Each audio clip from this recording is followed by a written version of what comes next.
Okay. I know it's a packed day, and we're going to work to try to get you out of here at about 10 after 2, given we're going to do a preview call for the speech that is happening later this evening. A couple of items for all of you. On Monday, President Biden will travel to Boise, Idaho, where he will visit the National Interagency Fire Center, and Sacramento, California, to survey wildfire damage. Long Beach, California, to participate in an event with Governor Gavin Newsom, starting on Monday, I should say. This is over 2 days. And Denver, Colorado, where he will participate in a Build Back Better event. The president will highlight how wildfire season is now a year-round event because of climate change, that no one is immune to climate change, and how 1 in 3 Americans have been impacted by severe weather events in recent months.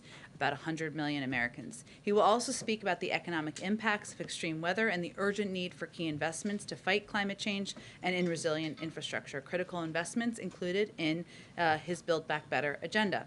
In Colorado, the president will speak directly to the importance of the Build Back Better agenda and the impacts that would be felt throughout local communities in Colorado and across the country.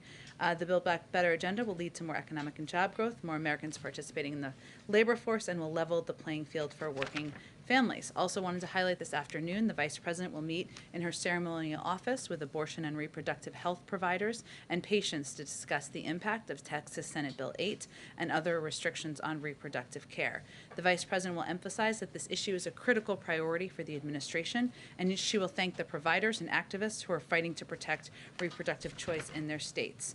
Also wanted to note one more scheduling item for all of you. Tomorrow, the President, the First Lady, and the Secretary of Education will visit a local school in Washington, D.C. The President and First Lady will deliver remarks about how the administration is helping to keep students safe in classrooms and highlight some of the announcements the President is making later today on COVID. I do have one last item. Today, HHS Secretary Becerra released a comprehensive plan to lower drug prices for millions of Americans. Right now, Americans pay too much for prescription drugs, more than $1,500 per person, and far more than people in comparable nations. Lack of competition is a key factor.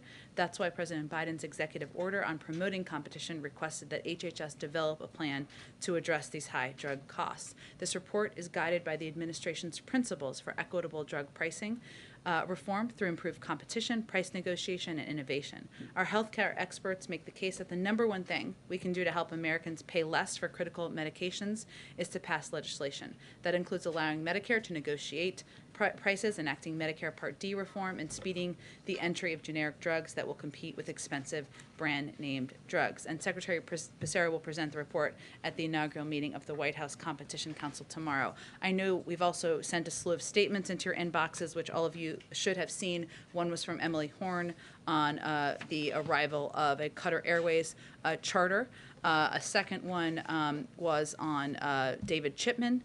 I just wanted to highlight those in case you haven't seen them yet, and we had a UI one this morning. But Zeke, go ahead. Thanks, Jen. On that statement from Emily regarding the charter flight today, how many Americans were on that flight and how many permanent residents? And then what's the updated assessment of how many Americans are still in Afghanistan? Well, as we noted in the statement, the plane just landed, and what we want to do is check all of the manifests on the ground and ensure we have the accurate number for all of you. We'll have that number out from the State Department shortly this afternoon. And then, her statement says that the Taliban was cooperative in facilitating the departure of American citizens and lawful permanent residents. It doesn't say that about SIV applicants and others who have assisted the United States. Should we read in that the Taliban has not been cooperative? And Afghans who work for us.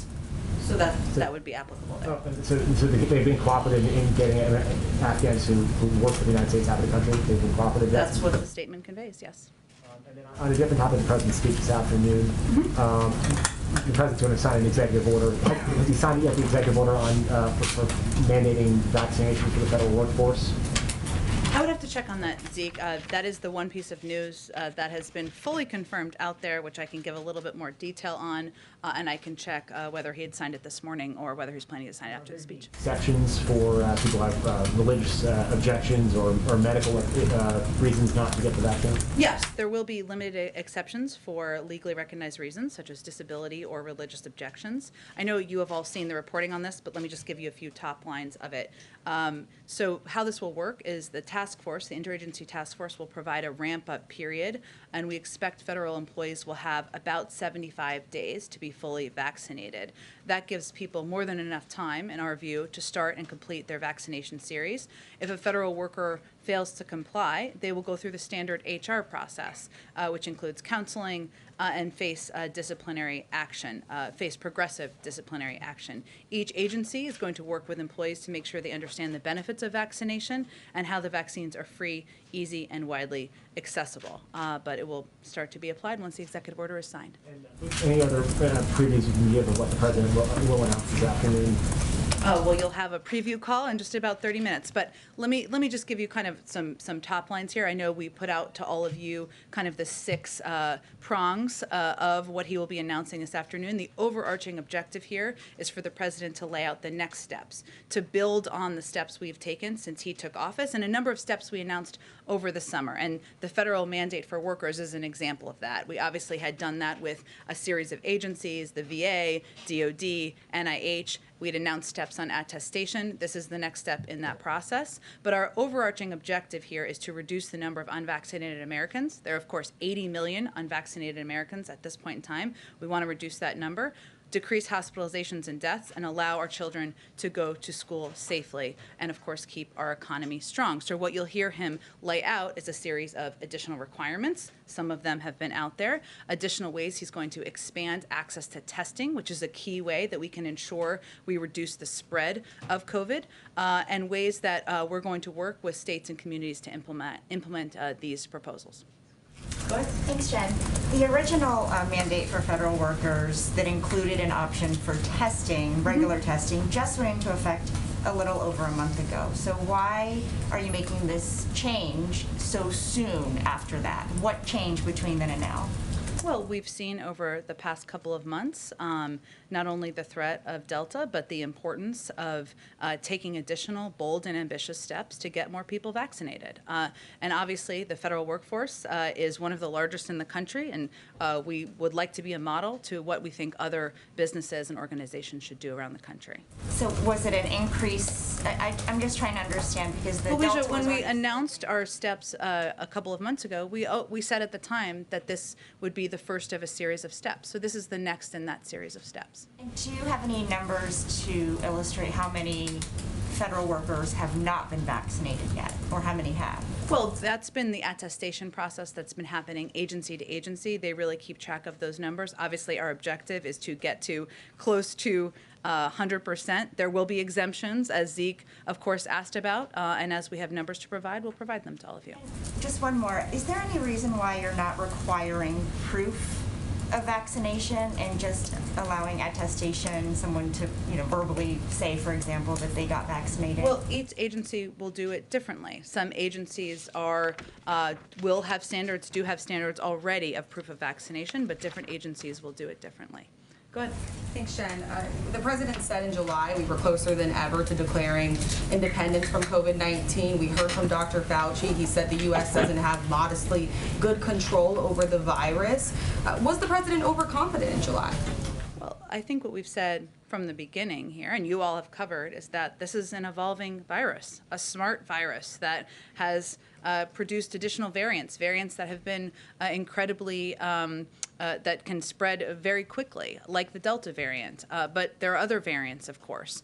When we announced the mask mandate, for example, in May, only 1% of cases were the Delta variant. So obviously, information, data evolves, and the steps we need to take to address, to get the virus under control, to help people return to normal, has to evolve as well. But did that give Americans a false sense? I mean, the title of the speech was Celebrating Independence Day and Independence from COVID-19. The president said we gained the upper hand against the virus in July. Was that premature? Well, the reason we're here is because people have not gotten vaccinated, 80 million of them. Not because of any other reason, not because of a speech, not because of CDC guidance, not because of any other reason. And so what our objective is from the federal government is to continue to take bold and ambitious steps to get more people vaccinated and protect more people. That's what our focus is on. Go ahead. Do you have a better sense, Jen, of that workforce that includes about 4 million people?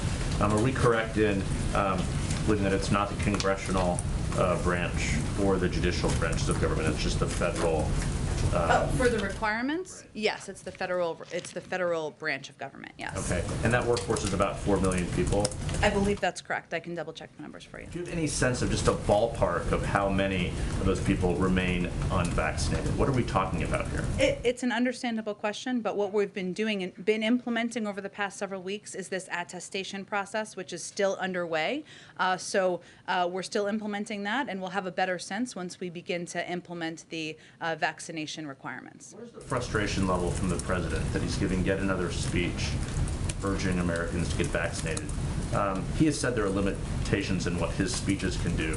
Why is there any hope that this will change anything at all? Well, this speech isn't just words. He's announcing, and I would argue that the bully pulpit for any president can be quite powerful. But what the president is announcing is a series of bold and ambitious steps to address COVID, to save more lives, to protect more people. And that's what the American people can expect to hear from him today. What he will also acknowledge, and I don't know if you were touching on this or attempting to touch on this, is the frustration that tens of millions of Americans are feeling across the country. We've heard governors, we've heard leaders voice that.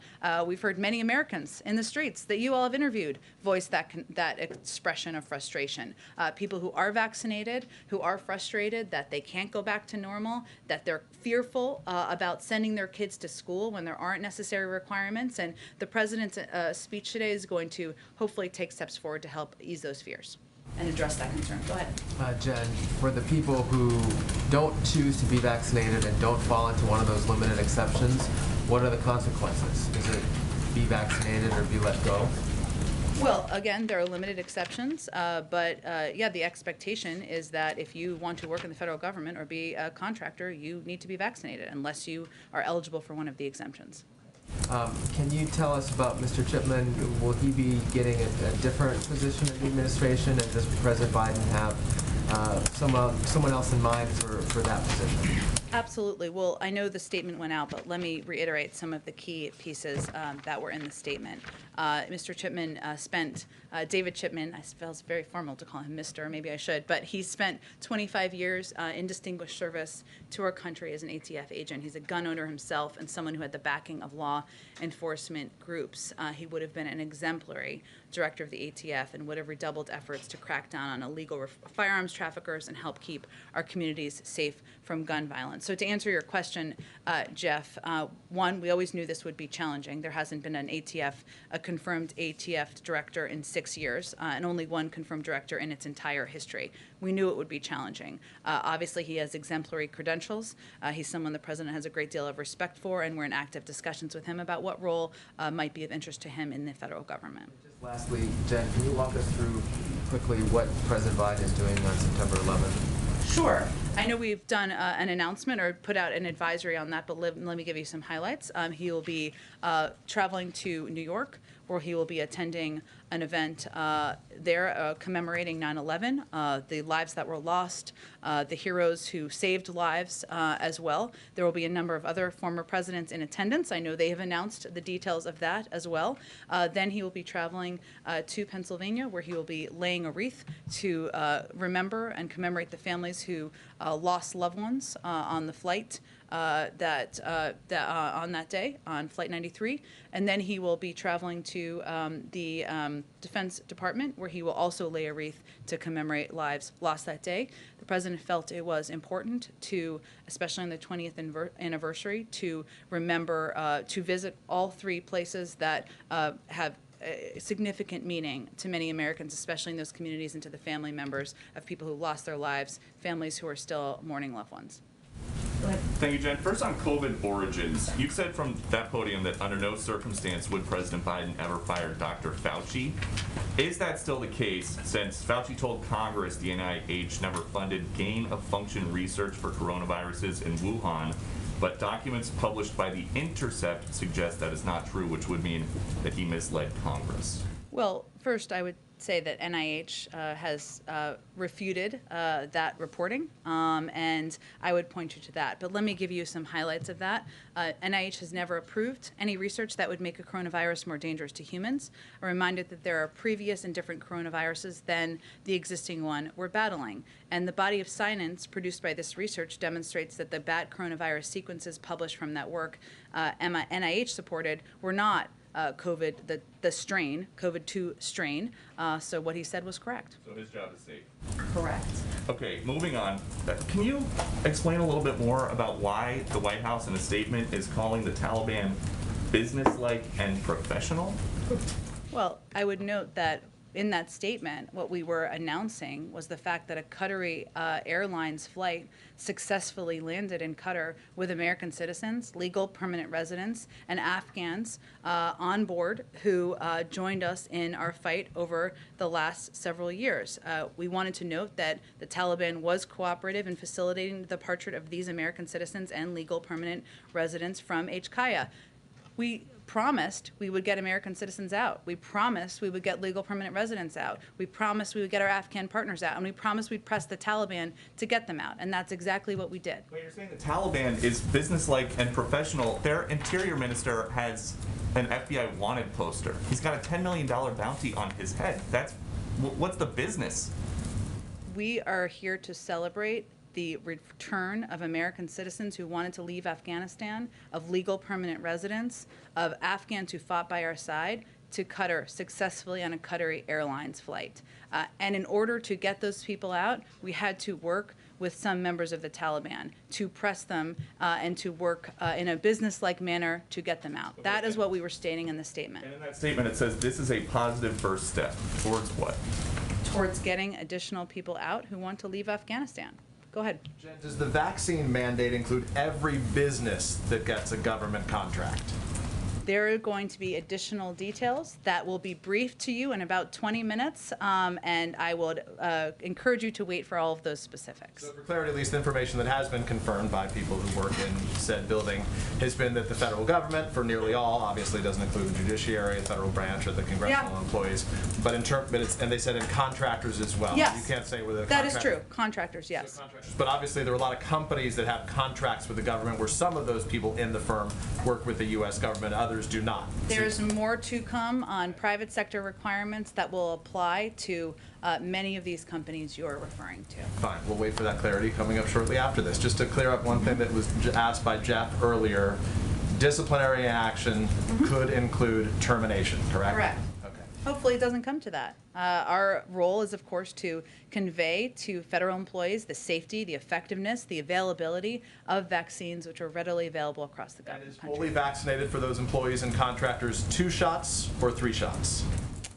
Well, at this point, I think we're working towards 2 shots. I'll check on that for you. Obviously, the boosters are not yet available, so in terms of the implementation, we're working at the stage right now. As the White House knows well, the president's poll numbers have dropped according to polls from a variety of different outlets right now. Do you acknowledge that the public now has some doubts about the president's handling of the virus? And is today's announcement in some ways an effort to try to right that?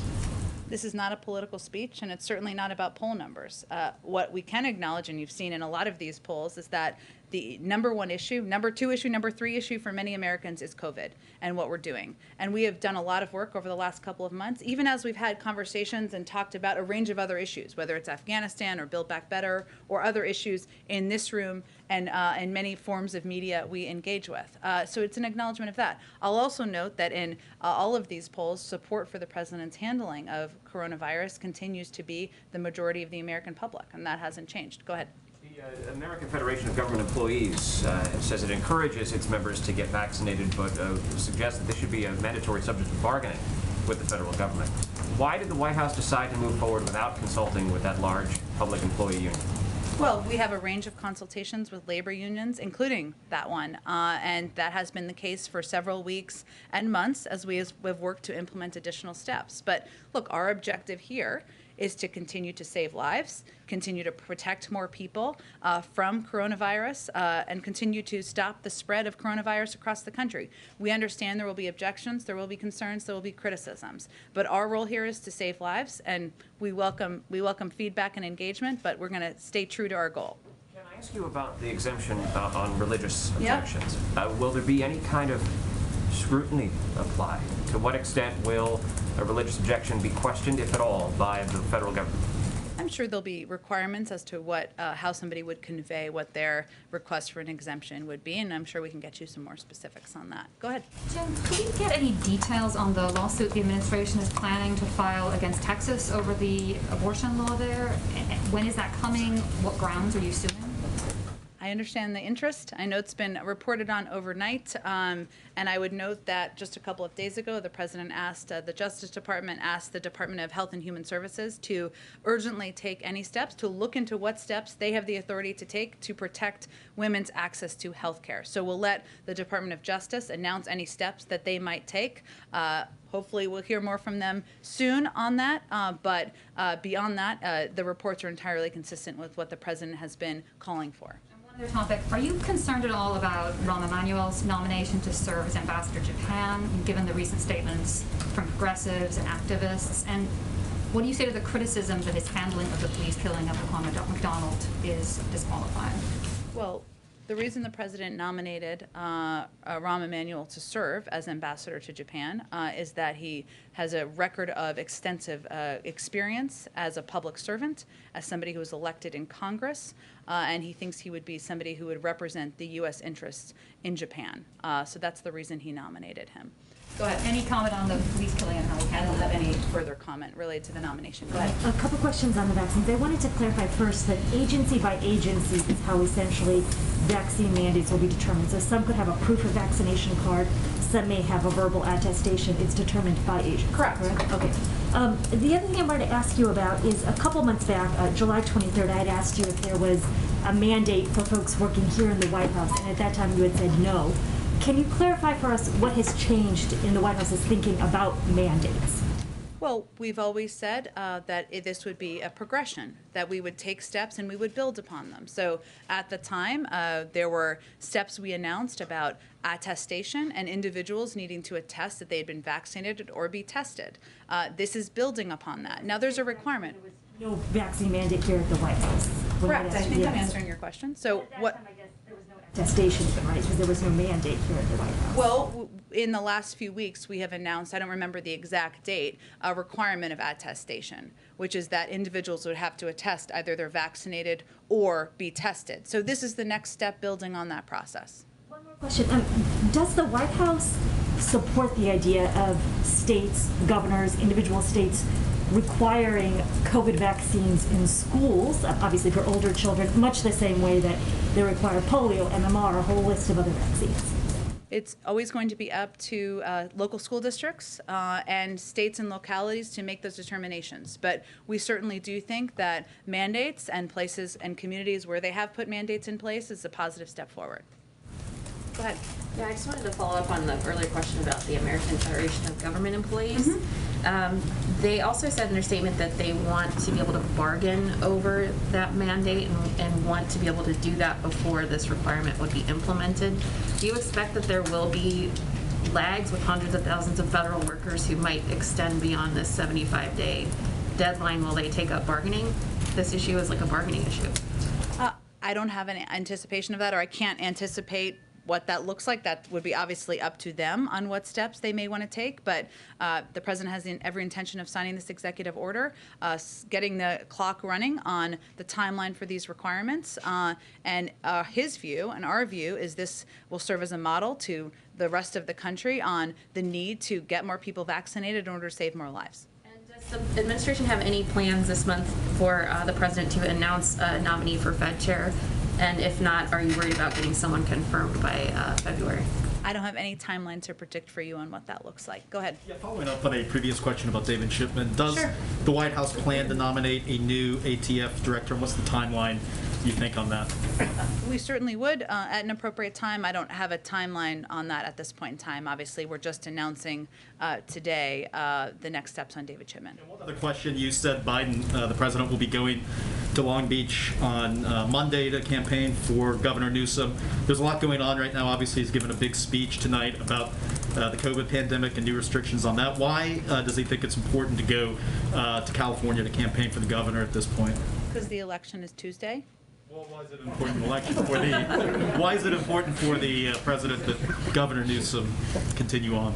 Well, I would say that the president remains quite popular in California, as he does in Virginia and other states where there are competitive elections this year. And certainly we don't go campaign in states where we aren't wanted, but hopefully this will be helpful to the efforts of the governor. Go ahead. Can I clarify on the September 11th plan? So are there plans on the day of for President Biden to actually deliver remarks on the anniversary? It's a good question. The events are not set up that way. Because he's attending an event with several other former presidents and of course former prominent officials in the morning in New York, in order to get to all of the events, it just doesn't work that way. You will hear from him in the form of a video in advance, or that will be available that day, I should say. Go ahead. Hi, Jen. The administration has asked states and local governments to use federal funds to extend unemployment benefits, stave off evictions, even implement COVID testing in schools, yet little to no states have done so. So is this a question of accountability, or is the administration doing enough to convince states who may necessarily not agree with your policies to work together? That's not true. I mean, you're saying states have not implemented using COVID funds to make updates in schools? I'm just saying that states have not taken advantage of the federal programs to extend benefits, stave off evictions. There's still billions of dollars left available that states haven't used.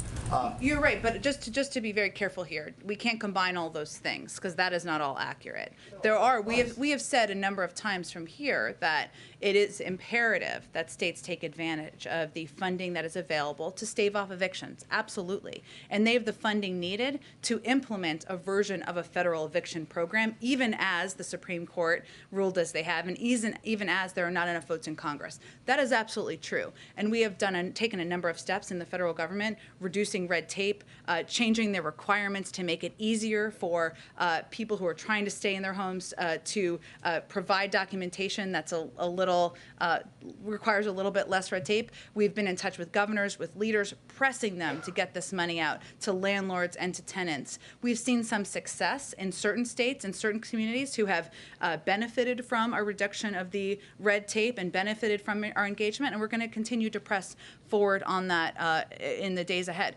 I would say that the money from the American Rescue Plan as it relates to schools and testing, that has been used in school districts around the country.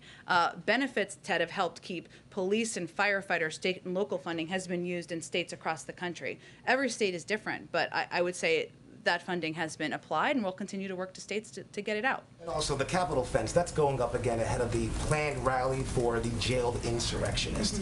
Obviously, it's only been down for 2 months that we haven't seen that fence up. It's going back now. Is the White House prepared, and should Americans expect this fence to go up every time there's a new First Amendment demonstration?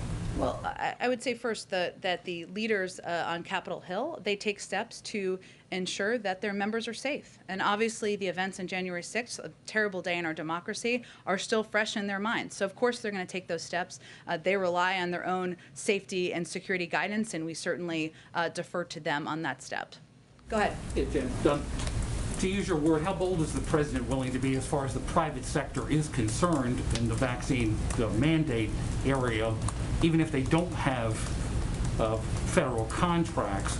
Can the Department of Labor or anybody else compel major employers, large employers, to force the vaccine mandates on their employees? Yes. Stay tuned. More to come this afternoon. Go ahead. The Qatari envoy Al-Qahtani said that there may be another flight coming out tomorrow from the Kabul airport. Can you confirm this? Well, Patsy, one thing to note, and this was in the statement we put out through Emily, and I understand the interest in this, is that we're not, as a policy, going to confirm flights in advance. We're going to wait until these flights are safely on the ground, and then when they are, we'll provide updates. So I can't give a prediction to you, but I can promise you that as we have information that is safe to confirm, where people are on the ground, we'll confirm moving forward. And then one more on former President Ghani. He has, again yesterday, denied allegations of corruptions of the hundreds of millions of dollars that U.S. taxpayers' money has given to the Afghan people. And he said that he welcomed an official audit or financial investigation under UN auspices. does the administration have a position on what should be done in regards to President Ghani and allegations of corruption? We defer to the UN on that. I don't have any further comment from here. Go ahead. Thank you, Jen. This morning you noted that the current count is that there's about 100 Americans in Afghanistan. My colleague Susan Crabtree is hearing from sources with direct knowledge who say that it's about 143 U.S. citizens and then also permanent legal residents there at the airport. Did the number that you were referring to this morning on Morning Joe, did that include permanent legal residents? Does the administration have a count of how many might be there? And then I guess how hopeful are you that a lot of these folks are clustered there at the airport and can get out? We do have counts, and the State Department is the best source to give accurate information about all of these numbers. And of course, we account for legal permanent residents as well. The reason I said, and to give just a little bit more context to what I said, because I know that this feels confusing to people, not anyone in this room, but as that the number can range. I mean, one of the important pieces of context to understand is that even as we work to get American citizens, and we'll get you the number later this afternoon when it's confirmed out, there were individuals who didn't show up today for a range of reasons. We know that will happen. We will continue to remain engaged with these individuals about when they may need to leave. And there are days where people aren't ready to leave. That may change next week. So it's around 100. The State Department will have the most up-to-date numbers. And then, the Wall Street Journal is reporting that about 200 folks have been cleared by the Taliban. Just to clarify, are you saying that the Taliban is cooperating in getting Americans and Afghan allies out of Afghanistan right now? Well, there was I don't know if it requires me saying that. It was in the statement, but we just had a plane land in Qatar. That is evidence that we are working to coordinate to get American citizens, to get Afghan partners, and to get legal permanent residents out. And we're hopeful and working to ensure there are additional flights, to Patsy's earlier question. Go ahead. Hi, Jen, just a few questions about the Western trip. In addition to California, he's going to Idaho. That's a state that's really grappling. While the focus is wildfires, that's a state that's really grappling with the COVID pandemic, where hospitals are enacting crisis standards of cares. What was the president's reaction to the situation in Idaho with COVID, and is he going to address that during the trip? Well, I'm sure he'll have a range of conversations with elected officials and others while he's on the ground. And certainly COVID and the threat of COVID is impacting communities across the country, including in Idaho. No question about that. I announced he was going to speak to the wildfires because obviously that is an issue that is impacting communities across Idaho as well. And the threat of extreme weather is something that has impacted about 100 million Americans in the last couple of months. But, you know, his view, and you'll hear him give a speech in just a couple of hours, is that there's additional steps that we need to take together to get more people vaccinated. We know how to return to normal. We know how to keep people safe in schools. We know how to be able to go back to sporting events and do it safely, to go back to concerts and do it safely. And I'm sure he'll welcome an opportunity to talk about his 6-point plan when he's in Idaho next week. I think we have to wrap this up. But California, just following up on the previous question, you obviously mentioned the president's popular in California, but he's also dealing with quite a bit from COVID, from Afghanistan. Why is it a priority to make a stop for an election event with a political ally? Well, certainly he supports Governor Newsom remaining governor, but also while he's on this trip, as I noted, he'll have an opportunity to take his first trip to the West Coast to talk about issues that are impacting people across the country, extreme weather, wildfires in the West, and also talk about COVID and talk about his Build Back Better agenda and how it's going to help people across the country. So you have to do a range of things as president. All right, thanks everyone. What happened to my body, my choice when it comes to vaccinations in the Biden administration? And in 2020, President-elect Biden said he would not demand vaccine mandates.